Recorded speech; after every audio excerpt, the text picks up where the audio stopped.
Our fluency. Mrs. Phillips bought 1.5 pounds or 1.5 pounds of ground beef from Kroger. Kroger's a grocery store.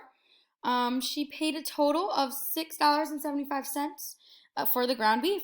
What was the price per pound? Ooh, unit price. So remember, put the money on top. Put the money on top. Woo, woo, woo, woo.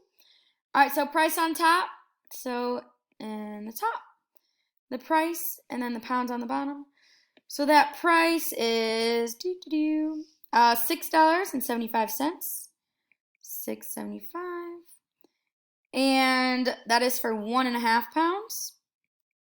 I'm going to put LBS for pounds. Remember, this literally means divide. So guess what we're going to do? Divide!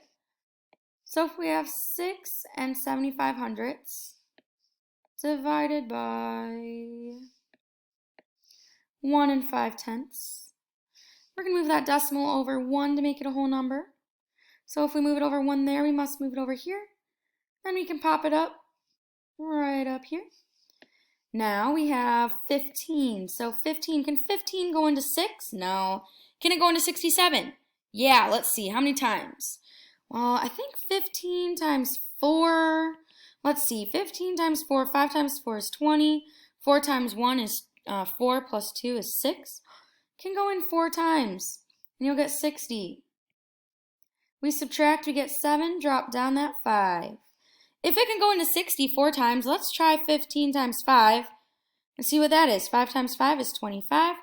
5 times 1 is 5, plus 2 is 7. So we have 75. Look at that, it can go in 5 times. 75, you subtract, you get 0. So our answer is 4.5, or it will be $4.50 for 1 pound. So you're going to put $4.50 per pound, or for 1 pound. So that per pound, or for 1 pound. And that's going to be it for our fluency. All we did there was divide. Great job.